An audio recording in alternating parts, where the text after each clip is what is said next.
Olá, estamos começando mais um episódio do Que Passa. Eu sou a Roberta e estou aqui com o Luiz e o Jackson, e hoje vamos falar sobre o tempo e a história. O convidado de hoje é o professor Pedro Afonso Cristóvão dos Santos. Professor, bem-vindo. Se apresenta para nós.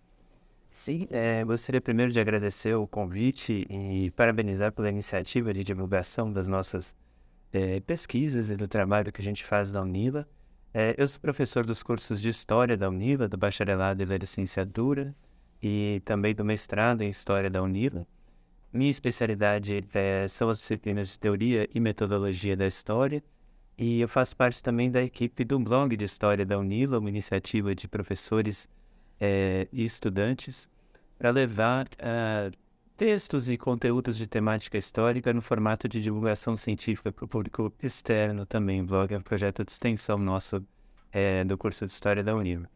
Professor, então para a gente começar, qual é a relação entre o tempo e a história? Essa é uma das questões realmente mais importantes no campo da teoria da história, na medida em que as duas noções são indissociáveis. A história a gente pode definir de uma certa maneira como a existência no tempo. Então, a preocupação da história é com aquilo que existe no tempo, os processos ao longo do tempo. Por isso, a preocupação fundamental é com situações dinâmicas, situações em movimento, situações de mudança, de transição. Dessa maneira, para o historiador é muito importante definir o seu objeto em relação ao tempo. O que a gente pode trabalhar, ou pode pensar mais especificamente, é que a história nunca vai trabalhar com uma única definição de tempo, ou com uma única temporalidade. Então, os historiadores estão constantemente trabalhando com pluralidades de tempo, ou múltiplas definições de tempo. Acontecimentos que remetem mais a um tempo mais lento, transformações mais lentas na sociedade, que é o que a gente costuma chamar de questões estruturais. Então, quando a gente fala que o racismo é estrutural, por exemplo, a gente está falando de um acontecimento que possui uma longa duração, como fica na definição clássica do Brodel, né? Algo que está há vários séculos na nossa sociedade e que, por isso, muda muito lentamente. Ao mesmo tempo, uma mudança política, uma mudança cultural, uma mudança social, pode ser algo mais curto, algo que remeta a alguns poucos anos, ou acontecimentos conjunturais que remetem a algumas décadas. Então, quando um historiador olha ao mesmo tempo para um momento no tempo, ele está vendo vários tempos diferentes. Ele está vendo coisas que mudam muito lentamente, que estão na sociedade há vários séculos, como ele está vendo novidades que apareceram mais recentemente, que chamam mais a atenção dos contemporâneos. Seriam os acontecimentos ou as situações de curta duração. Por isso, o tempo é pouco indissociável da definição de história. A história trabalha aquilo que existe no tempo e a interação entre essas diferentes temporalidades, esses diferentes durações, esses fatos que remetem a durações diferentes e interagem entre si. Professor, o que são regimes de historicidade? Regimes de historicidade é um conceito trabalhado principalmente por um historiador francês, François Hartog, a partir da obra de um historiador e teórico alemão, o Koselleck. E se a gente fosse dar uma definição mais simples, o regime de historicidade é como uma sociedade em determinado momento pensa as três instâncias do tempo, então passado, presente e futuro. Como ela relaciona essas três instâncias do tempo. Em determinada época ou para determinada sociedade, o passado pode ser mais importante. Essa sociedade pode olhar mais para o passado em busca de orientação. Em outros momentos, a sociedade pode olhar mais para o futuro. Em determinados momentos, pode ser o presente a instância mais importante.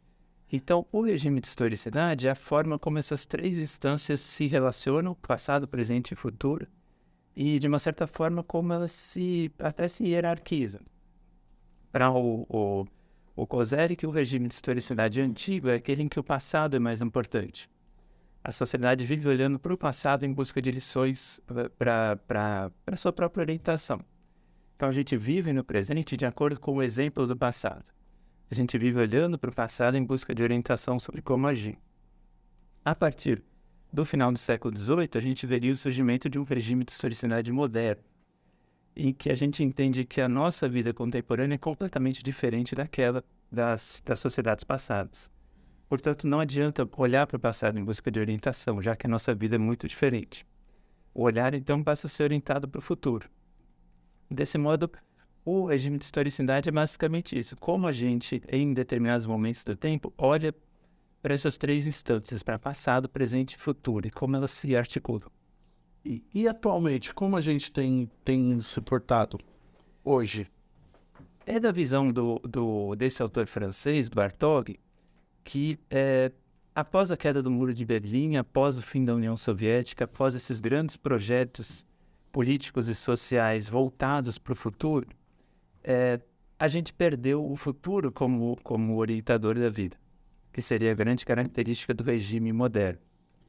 Ao mesmo tempo, a gente continua achando o nosso presente muito distinto do passado. Então, a gente não olha mais para o passado em busca de orientação.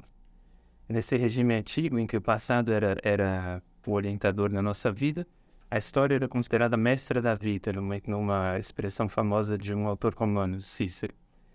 Agora, para nós, a história, o passado, nem é mais mestre, nem mais serve de orientação, mas a gente também não tem mais o futuro como orientação. Quando a gente olha para o futuro, diz o Bartók, em geral, é de alguma perspectiva apocalíptica. É a mudança climática, é a destruição da vida humana no planeta Terra, o futuro aparece como catástrofe. Então, para ele, atualmente, o que a gente tem é um regime presentista. A gente não tem mais nem a orientação do passado, nem a perspectiva do futuro nos guiando. Por isso, a gente viveria num tempo, num regime de historicidade, em que a instância do tempo mais importante, orientadora mesmo da nossa vida, é o presente. A gente viveria nesse longo presente. A gente nem olha mais para o passado como orientação e nem tem mais o futuro como perspectiva de projeto, de alternativa. O senhor falou do tempo, né? Tempo, como a percepção da sociedade sobre o tempo foi mudando ao longo da história? Essa questão ela é interessante porque ela envolve duas coisas. Primeiro, de fato, a percepção da sociedade sobre o tempo mudando no decorrer das décadas, no decorrer dos séculos. E segundo, o fato de que diferentes sociedades e diferentes culturas têm percepções distintas do tempo. Então, por exemplo, cosmovisões indígenas, o Kepassa fez um episódio sobre as cosmovisões, possuem diferentes concepções de tempo, diferentes olhares sobre o tempo. Às vezes o tempo nem tanto como algo, digamos, um outro momento, passado ou presente, mas como um outro espaço, como tem algumas culturas indígenas. O tempo é outro lugar. O passado é o que está acontecendo em outro lugar. Então, diferentes sociedades podem ter diferentes percepções do que é o tempo. Para as culturas, para a cultura ocidental, de um modo geral, o tempo era visto, nesse regime antigo, como cíclico. Tudo que aconteceu vai acontecer de novo, de alguma maneira. Por quê? Porque na visão deles a natureza humana é limitada. A gente pode ser muito diferente de uma pessoa que viveu há 100, 200 anos, mas a gente teria uma mesma essência. Então a gente é movido basicamente pelas mesmas coisas, pelas mesmas ambições, pelos mesmos desejos. Por isso o comportamento humano se repetiria. A história se repetiria, então. O tempo seria cíclico. E é por isso que nesse regime antigo a gente consegue aprender com o passado. Porque se eu vir como as pessoas se comportaram, como as situações se repetem, eu poderia ter um comportamento diferente. Essa mudança, essa ideia foi mudando a partir do final do século XVIII para essa percepção, então, de que a natureza humana é muito diferente, é muito diversa. Os mesmos acontecimentos não vão se repetir. O tempo, então, assume a imagem de uma flecha, assim, uma linha voltada para o futuro, unidirecional. E essa é a grande transição nessa percepção do tempo na cultura ocidental. Mas, como eu falei, tem diversas concepções de tempo dependendo da cultura. A cultura chinesa clássica, por exemplo, que mistura um pouco do tempo cíclico com o tempo linear. A cultura budista chega a ter uma concepção de que não existe o tempo. Então, não é nem uma concepção de tempo, é uma ideia de uma superação da própria ideia de tempo. É a gente não ter o tempo como uma variável mesmo, passado, presente ou futuro. Então, dependendo de cada cultura, dependendo de cada sociedade, concepções de tempo distintas podem ser observadas além das transformações dentro de uma própria cultura, como essa mudança do tempo cíclico para o tempo linear, para o tempo unidirecional. Professor, então eu posso dizer, dentro do Ocidente, que o europeu, que tem uma história mais longa, ele vê o tempo diferente da relação do povo aqui da América. Tem uma história teoricamente menor em relação ao Ocidente, assim? Sim, sem dúvida. A gente tem diferentes concepções, diferentes formas de ver o tempo. E o que acontece, por exemplo, quando há o contato, quando há a chegada dos europeus à América, é esse impacto de, então, como eu conto essa história, né? Como eu coloco essas narrativas que estão dentro de uma concepção de tempo na minha narrativa de tempo. Então, eles precisam criar uma cronologia que seja linear, que seja unidirecional, que muitas vezes não tem nada a ver com o que essas culturas que eles querem representar entendiam no tempo. Eles entendiam como algo mais cíclico, eles entendiam de maneiras distintas, e o europeu tenta encaixar nessa linha do tempo que a gente conhece, mais famosa da história, né? Mas aí tentando fazer uma transposição de concepção de tempo para outra, que na verdade não bate exatamente, né? Professor, no seu artigo Os Muitos Futuros do Tempo Presentista, o senhor falou sobre um período que a sociedade tinha o pensamento orientado para o futuro. O senhor pode explicar um pouco sobre o contexto histórico dessa época? Sim, é nessa interpretação do Koselleck que esse período surge mais ou menos entre 1750 e 1850. O que acontece? Acontece uma percepção da sociedade que quebra essa ideia de que os eventos se repetem, que os eventos são cíclicos. E os eventos que basicamente levam à quebra dessa percepção são os eventos relacionados à Revolução Francesa. Porque a Revolução Francesa se configura para os contemporâneos como um evento inédito. Não um evento novo. A ascensão de um rei, por exemplo, é um evento novo. Um rei que assume o trono é um novo rei, mas outros reis já assumiram antes dele. Então esse é um evento repetido. Agora, um evento inédito, como a Revolução Francesa, é um evento que na percepção dos contemporâneos não tem paralelo na história da humanidade. Nunca aconteceu algo como aquilo. Então, não adianta olhar para o passado para tentar entender como se comportar, como agir naquele momento. É essa percepção que quebra, então, a ideia do regime antigo de tempo em que a gente pode se orientar pelo passado. Essa percepção de que eventos inéditos passam a acontecer, podem acontecer, né? Sem a orientação do passado e com a percepção de que coisas novas, coisas únicas na história podem ocorrer, é que se abre a perspectiva do futuro na cultura ocidental para os contemporâneos. Então a gente pode criar coisas novas, a gente pode pensar em sociedades novas, regimes de governos novos, e aí que tem essa época, especialmente século XIX, século XX, das chamadas utopias. Então vamos projetar sociedades novas, a época do socialismo, do comunismo, que é um pensamento basicamente orientado para o futuro. É toda uma ação que a gente faz no presente, mas pensando que dali a 100, 200 anos vai surgir uma sociedade como nunca houve antes na história da humanidade. Então, é uma ação no presente que é feita pensando nas consequências que ela vai gerar, e não no que ocorre no momento em que ela é feita. Ela é feita pensando que ela vai dar origem a uma sociedade distinta, a um regime distinto, a um novo mundo, a um novo ser. E é isso que faz com que esse período seja um período, então, orientado para o futuro. Se abre essa perspectiva de que as nossas ações podem gerar coisas novas, coisas inéditas na história da humanidade. E é esse o contexto histórico. Então, o século XIX vai vendo esse momento de surgimento de projetos de futuro, de perspectivas de futuro, orientadas por essa abertura do futuro para os contemporâneos, por essa percepção de que o que eles estão fazendo é completamente diferente do que foi feito antes, por essa ruptura entre o presente e o passado. Professor, o que significa o termo pressentismo?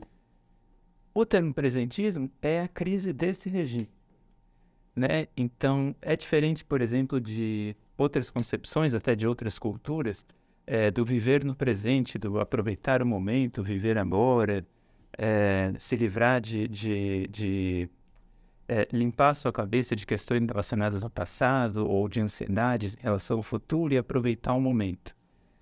Esse presentismo tem a ver com uma crise das perspectivas de futuro. Então, a gente vive o presente muito mais por ter perdido essa capacidade de projetar o futuro, de pensar no futuro como um espaço de possibilidades, do que necessariamente por um elogio ao momento presente. E isso teria acontecido, então, no final do século XX. A crise das chamadas utopias, que teria deixado as sociedades ocidentais sem essa capacidade de pensar um futuro diferente, de pensar novas possibilidades. Então, nos teria deixado apenas com o presente como alternativa. Viver unicamente o presente em detrimento de um projeto de futuro, de algo mais orientado para frente. Professor,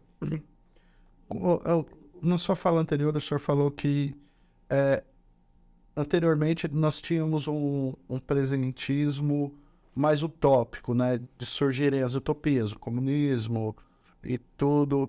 E aí o senhor falou que existia essa esperança no futuro. Dá para explicar, através do estudo da história, o porquê que o nosso presentismo hoje, né? Ele é tão focado eu vou dizer pessimismo, mas eu não sei se essa é a palavra. Mas assim, antes a gente tinha as utopias, né? A gente pensava numa sociedade melhor. E hoje em dia a gente só consegue pensar num futuro distópico, num futuro de caos e destruição. Através do estudo da história, dá para a gente entender essa mudança? A gente consegue entender o porquê que esses valores mudaram?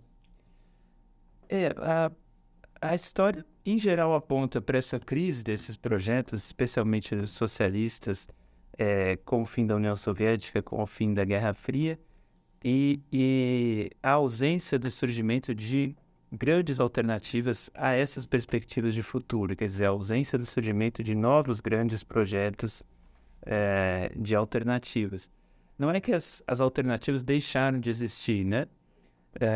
Inclusive, os movimentos mais recentes têm buscado nos povos originários, por exemplo, de diferentes continentes, alternativas ao nosso modo de vida e tentativas de imaginação de um futuro diferente. Mas na escala em que os projetos do século XIX e século XX existiam, ainda faltaria essa alternativa. Então, como disse o Slavoj Zizek, por exemplo, as pessoas têm mais facilidade de imaginar o fim do planeta Terra do que o fim do capitalismo. Então, teria-se perdido essa capacidade de pensar numa transformação global, radical da sociedade, que justificasse uma orientação para o futuro. Esse seria um fenômeno, então, do final do século XX, do início do século XXI. E é isso que explicaria, de uma certa maneira, essa perda da crença no futuro, e até isso que você observou, até na própria cultura popular, na ficção científica, ficou muito mais comum a distopia do que a utopia, diferente do que acontecia em outras épocas. A nossa imaginação parece mais voltada para futuros que a gente não quer do que futuros que a gente quer, ou futuros controlados pela tecnologia, pela supervigilância, por coisas assim, do que futuros mais igualitários de realização dos potenciais dos seres humanos. Então seria essa transição do final do século XX para o início do século XXI que marcaria nessa interpretação esse fim de uma perspectiva de futuro. Quer dizer, a falta de um projeto de imaginações de futuro de alcance global, como foi o socialismo, como foram outros projetos ao longo do século XIX e século XX. Professor, o senhor falou que um marco histórico importante para a mudança da visão voltada para o passado e para o futuro foi a Revolução Francesa. Tem algum marco histórico que teve essa mudança da visão para o futuro mais para o presente? Seria o fim da União Soviética. Seria 1991, no caso, né? Esses marcos, eles são sempre relativamente arbitrários, né? Porque justamente o que a gente comentava antes, a história tem diferentes temporalidades coexistindo. Então, alguns processos começam e terminam em marcos muito claros, outros vão se mantendo. Mas, pelo menos nessa interpretação presentista, o marco seria o fim da União Soviética. Aí vale apontar que o presentismo também é muito discutido como conceito. não necessariamente aceito universalmente. Para dois pesquisadores brasileiros, por exemplo, da UFOP, o Matheus Pereira e o Valdeir Araújo, a gente já estaria numa outra fase de presentismo, que é um tempo marcado pela ideia de atualização. Acho que a gente tem que estar sempre atualizado. Essa é a nossa relação com o tempo. A gente não quer nunca ficar desatualizado. Então, para eles, a gente já passou de um presentismo para um atualismo, que marca a nossa relação com o tempo hoje, querer estar sempre atualizado. Eu queria voltar um pouco e entender. Um dos impactos de se viver no presente é o fim dessas utopias. Mas quais são os outros problemas da gente viver pensando no presentismo, né? Só no nosso presente, ou na atualização, como o senhor falou? Um dos impactos, creio que é justamente a falta de conseguir imaginar alternativas, né? Então, a tendência é naturalizar certos problemas sociais, certas desigualdades, certas dificuldades que as sociedades enfrentam, a aceitá-las como inevitáveis, como se as coisas não pudessem ser de uma maneira diferente. E a dificuldade de, então, mudar situações que precisam ser mudadas, como as questões relacionadas à mudança climática, desigualdade social e outros problemas que a gente enfrenta. O problema do longo presente, ou mesmo dessa atualização, é prender a gente numa visão da sociedade que a gente vai tomando como inevitável, vai tomando como natural, vai esquecendo que teve a sua história, teve a sua formação, e a história é feita de alternativas, de possibilidades, né? Então, a gente perder de vista que havia alternativas, que havia possibilidades, que as coisas poderiam ter sido diferentes, e podem ser diferentes no futuro, é o que talvez seja o principal efeito do presentismo. A perda de uma capacidade socialmente falando, embora tenham, como eu falei, vários grupos pensando em alternativas e outras possibilidades, mas uma perda de alternativas de alcance global, né? A gente deixar de imaginar outras possibilidades e outras soluções para os problemas que a gente enfrenta. Professor, então qual que é a importância da gente refletir sobre a história, considerando essa vivência no presente? Eu acho que a importância da reflexão sobre a história, ela tem diferentes possibilidades da gente pensar, né? Uma delas é que, embora a gente tenha passado, então, para uma outra forma de relação com o passado, para muitos grupos sociais, para muitos sujeitos, continua sendo importante tentar, de alguma maneira, aprender com a história, tentar, de alguma maneira, não repetir os erros do passado. Então, quando a gente vê, por exemplo, um contexto da Europa com o recrudescimento de grupos de extrema-direita, né, os neonazistas, a gente vê um olhar voltado para a história ainda nesse sentido. Aprender com o que a gente viveu e tentar não repetir os erros no passado, tentar não permitir que determinadas situações se repitam. Mas outras formas de refletir com a história, pensando no aproveitamento para o presente, também são possíveis, né? Por exemplo, uma tentativa de orientação no tempo, de buscar quem nós somos através das nossas origens, dos nossos antepassados, que é muito forte, por exemplo, no pensamento da ancestralidade, de buscar as nossas origens, de buscar tradições para dizer quem nós somos hoje e como a gente pode agir no momento presente. Por outro lado, a perspectiva de pensar na história como libertadora mesmo.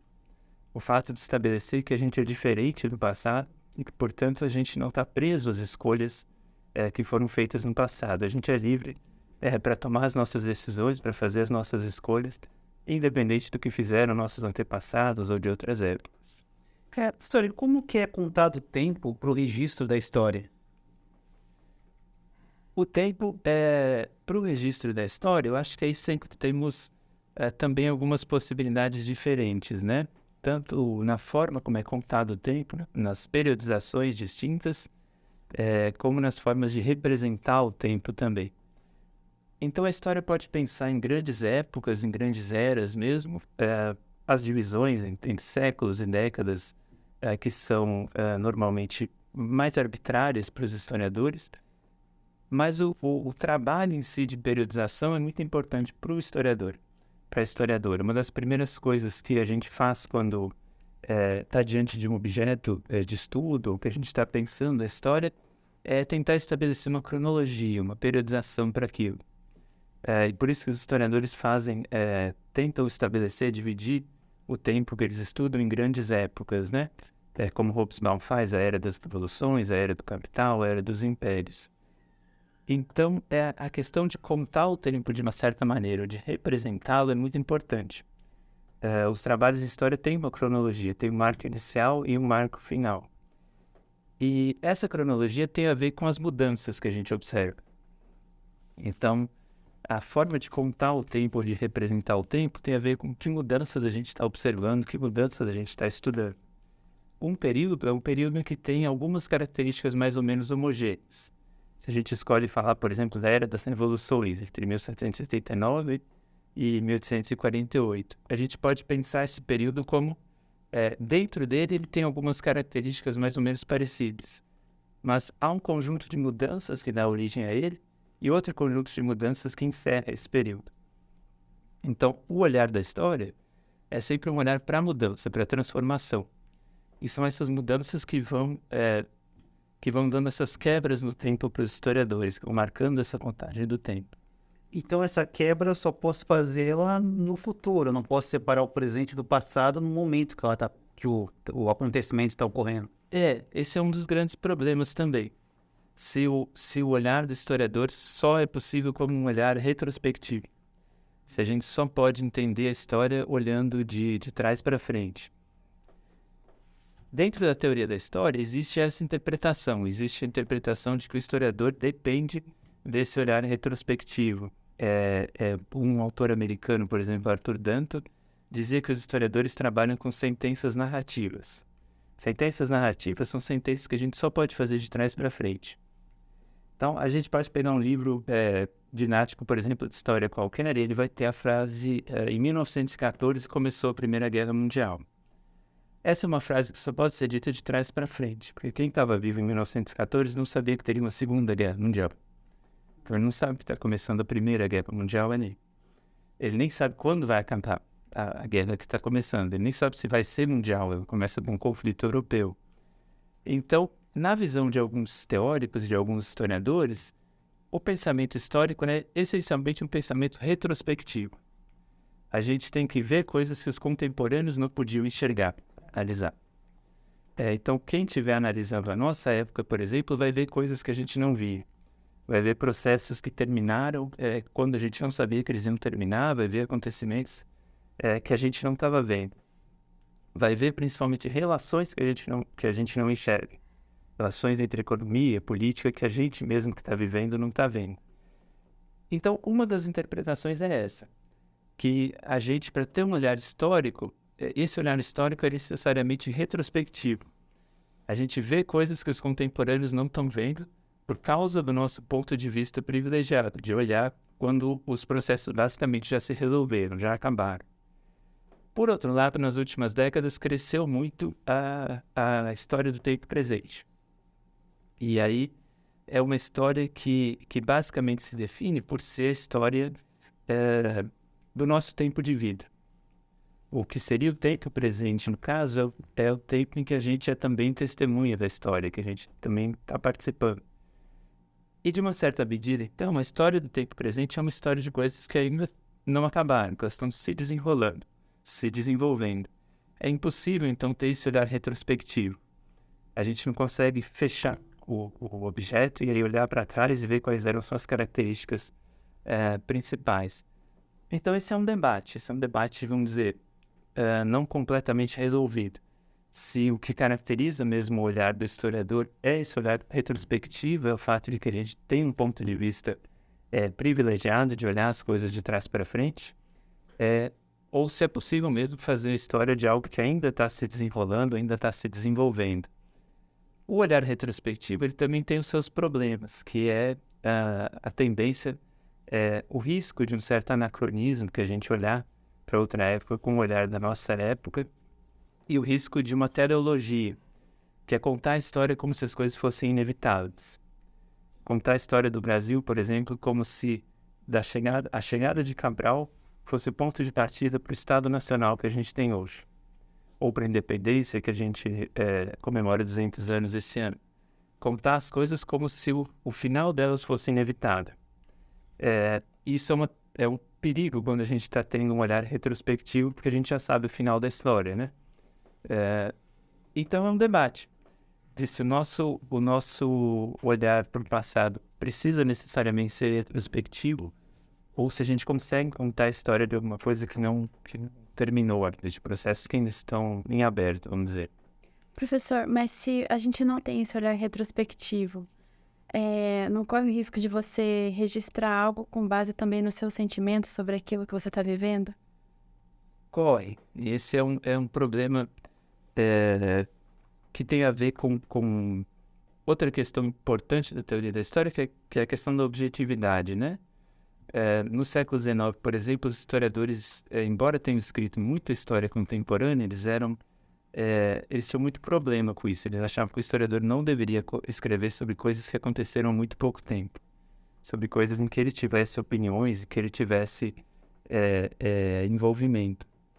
E eles tinham até um limite mesmo. O historiador devia escrever sobre coisas que aconteceram há mais de 30 anos apenas, para evitar esse tipo de envolvimento, de tomada de partido, vamos dizer assim. Hoje a gente já não acredita mais tanto nisso, e a objetividade é uma noção muito complicada, em qualquer ciência, na verdade, né? O quanto o observador, o analista, consegue ser objetivo em relação ao seu objeto de estudo. A gente pode estudar algo que se passou há muitos anos e isso ainda tem uma disputa por memória, por imagens no presente, que faz com que a gente eventualmente tome partido. Acontecimentos como a Revolução Francesa, a Revolução Russa continuam dividindo opiniões e todo mundo tem uma opinião sobre isso necessariamente. Então, essa questão do presente, ela é uma questão que leva a esse ponto da objetividade, o quanto a gente consegue ser objetivo em relação ao nosso objeto de estudo. Isso leva à questão dos procedimentos, dos métodos. A gente pode ter a opinião que for em relação ao nosso objeto de estudo, mas a gente pressupõe que o historiador vai seguir uma certa metodologia e que tudo que ele faz pode ser verificado por outras pessoas. Então, as fontes que ele usou, a documentação, os raciocínios que ele fez, tudo isso outra pessoa pode refazer. E aí chegar à conclusão de que se ele foi imparcial ou não foi. Professor, eu queria aproveitar essa fala sobre o debate e sobre o presentismo, né? E pensar assim, o senhor falou que há uma vertente que acha que a gente deve estudar os acontecimentos no momento em que presenciamos eles, né? E aí eu fico pensando, como lidar com essa quantidade absurda de informação que nós estamos gerando agora, nessa era que nós temos internet, tá todo mundo bombardeando conteúdo e tal. Como o historiador lida com isso, com esse volume imenso de informações, pensando nesse viés presentista? Essa é uma questão muito interessante, porque existe uma diferença que os historiadores têm observado, principalmente no campo da história digital, entre gerar muita informação e ser capaz de arquivar toda essa informação. Então, por exemplo, os documentos que são digitais, não os que são digitalizados, né? Aqueles que um livro antigo que a gente digitaliza, mas algo que já é feito digitalmente, uma página da internet, por exemplo. Essas páginas são muito difíceis de serem recuperadas depois. Se você guardou um endereço e você digita esse endereço 5 anos depois, ele pode não aparecer mais, não tem mais registro dele. Então, de modo geral, os documentos digitais também. Os arquivistas, os historiadores têm observado isso. Se você tem um incêndio num arquivo, no museu, esse incêndio pode causar grandes prejuízos, mas ele não necessariamente destrói tudo. Se você tem uma pane num sistema de computadores que guarda um grande arquivo digital, o total desse arquivo pode ser perdido muito mais facilmente. Então, o excesso de informações que a gente gera não necessariamente gera um excesso de arquivos, de documentação que possa depois ser utilizada para estudar a história da nossa época. Num certo sentido, se a gente escrevesse cartas ainda e não e-mails, a gente teria uma chance maior de ter isso preservado do que os nossos e-mails. O que acontece com a quantidade enorme de e-mails que a gente escreve? A gente não guarda cópias, não imprime, essas coisas se perdem. Então, uma das discussões interessantes hoje em dia é justamente nesse campo das humanidades digitais e da história digital, sobre como preservar toda essa massa de informação. E isso não tem uma resposta, vamos dizer, total. Não tem uma fórmula para como preservar tudo isso. Como não tem não tem nenhum arquivo perfeito, nenhum arquivo total. Isso envolve seleção, envolve critérios, envolve escolher o que a gente vai guardar ou não, e aí procurar as tecnologias que permitam isso. E isso é muito difícil de fazer também, porque como a gente decide o que é mais importante na nossa época para ser preservado para o futuro. Mas esse excesso de informações, ele na verdade tem se configurado como um problema de arquivo. Do ponto de vista da análise, os historiadores têm desenvolvido muitas análises quantitativas mesmo. Softwares de algoritmos de processamento de documentos digitalizados. Então, tem pesquisas que pegam, por exemplo, milhões de páginas digitalizadas e processam essas páginas e veem quantas vezes apareceu tal palavra, quantas vezes essa palavra esteve associada a outras palavras, coisas que o historiador manualmente não consegue fazer. Se a gente fosse consultar livro por livro, jornal por jornal, demoraria décadas. Então, em termos de pesquisa, as estratégias têm ido um pouco por esse campo. Como a gente faz para gerar ferramentas e métodos que permitam analisar grandes quantidades de documento. E isso tem levado a essas análises mais quantitativas e é isso que se chama das humanidades digitais. Esses softwares, esses algoritmos para preservar, para analisar uma massa de documentos que a gente sozinho não consegue. Nem numa vida inteira, né? São milhões e milhões de páginas mesmo. Mas o problema do excesso de informações, na verdade, é um problema de arquivo. Como a gente faz para preservar essas informações, para selecionar o que é relevante delas e conseguir, no futuro, ter um arquivo, uma documentação viável para estudar o nosso tempo. Professor, na prática, por exemplo, a gente vê um momento agora da pandemia. Quanto tempo esse período começa a ser estudado pelos historiadores? A gente, na verdade, já tem algumas tentativas de pensar, de fazer essas histórias da pandemia, mas a gente entra um pouco naquela discussão anterior. Como a gente marca o fim da pandemia? Onde a gente marca o começo e onde a gente marca o fim da pandemia? Se a gente tomar por datas, vamos dizer, oficiais, a gente poderia marcar o início quando a OMS declara a pandemia e poderia deixar para o fim quando ela declara o final da pandemia. Agora, o que o historiador pode pensar? Que essa pandemia é consequência de uma certa relação do homem com a natureza. Foi o contato do ser humano com ambientes naturais que fez com que a doença chegasse até nós.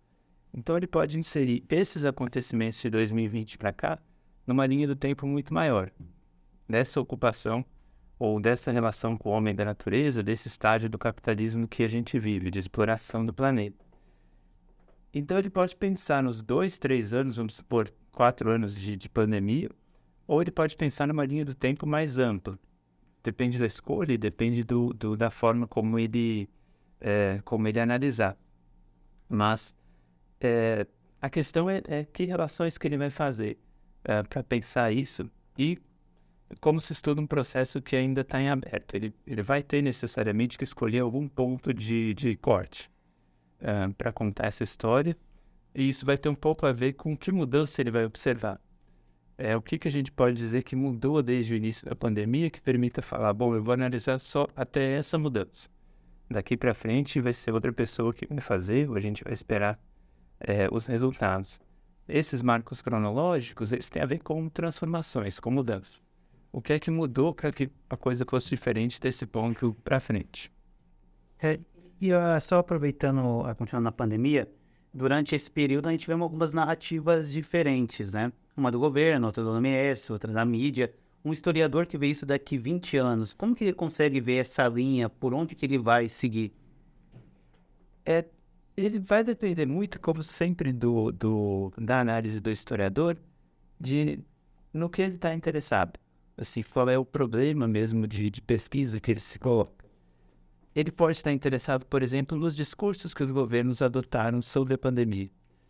Quais as diferenças? Aí vai fazer menos diferença para ele se esse discurso era verdade ou não, e mais o que o governo está querendo fazer com isso, com esse discurso. Se ele entrar em questões como como surgiu a pandemia, se ela surge do homem que consome o animal lá no mercado, se ela surge de um laboratório na China, etc., aí é muito complicado. Ele vai precisar ter acesso a informações que a gente hoje não tem, por exemplo. Então, se o problema dele for, digamos, uma verdade histórica, factual sobre o que ocorreu, depende muito de que documentos ele vai ter acesso e como ele vai poder montar isso. Mas ele pode desenvolver outros problemas de história política, por exemplo, como os governos se comportaram, problemas de história cultural, como as pessoas encararam, como a pandemia foi vivida, foi representada naquele momento, problemas de história social também, quem foi mais afetado, quem foi menos afetado.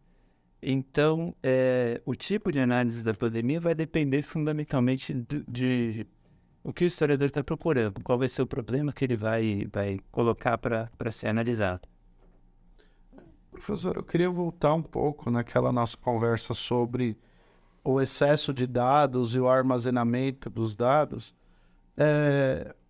Historicamente, a gente tem uma visão, o estudo da história, basicamente um estudo etnocêntrico, né? Etnocêntrico, não, eurocêntrico, porque basicamente a história que nós aprendemos no colégio é contada pelos europeus. Nós descobrimos a América, nós conquistamos o Novo Mundo, eurocêntrica, mas nesse mesmo período tinha coisa acontecendo no mundo inteiro. Inclusive na América a gente tinha grandes civilizações avançadíssimas. E a história foi contada durante muito tempo a partir do viés eurocêntrico. Com essa quantidade de informação que nós temos hoje, a gente não corre o risco de, daqui a 100, 200 anos, a gente ter só uma versão da história, como foi no passado recente? Eu acho que a gente sempre corre o risco, quando a gente pensa na questão dos arquivos, por conta de uma desigualdade de quem preserva, né? Por exemplo, historicamente, as elites preservam muito mais arquivos do que o povo, do que as classes populares. As coisas se perdem. Ou então, sociedades que têm tradições orais, quando essas sociedades passam por grandes mudanças e as tradições deixam de passar de geração em geração, elas vão se perder de uma maneira que outros documentos não se perdem. Então, existe essa possibilidade em função dessa desigualdade, dessa assimetria na questão dos arquivos também. Os arquivos de determinados grupos, de determinados países, de determinados sujeitos sociais, tendem a ser preservados mais do que de outros. Isso limita muito, então, a visão sobre esses outros sujeitos. Tem ocorrido nas últimas décadas uma multiplicação muito grande dos arquivos. Um estímulo a que movimentos sociais, a que sujeitos marginalizados também montem os seus arquivos, formem os seus arquivos, aproveitando até essas questões da digitalização. Apesar dos riscos com os documentos digitais, fica mais fácil para a gente preservar muita coisa, né? Então, há uma tentativa de tentar diminuir um pouco essas desigualdades na preservação da documentação, e essas assimetrias, e garantir, então, que a gente tenha no futuro condições de escrever histórias de sujeitos diferentes e sob perspectivas diferentes. E isso tem um pouco a ver também com alguns movimentos de revisão dessas visões eurocêntricas, como a ideia de uma história global, de uma perspectiva global de história, que seria uma história mais voltada para contatos, para mediações, do que uma história que tem um centro único, que é responsável pelo dinamismo, pelo movimento dessa história. Então, uma história eurocêntrica é uma história em que os europeus fazem a história e os outros sofrem. Os outros recebem. O europeu é o ativo na história. A perspectiva de uma história global é uma história de diferentes centros interagindo. Então, você não tem um sujeito que faz a história e outro que sofre. Você tem os contatos entre eles, as mediações entre essas ações históricas diferentes.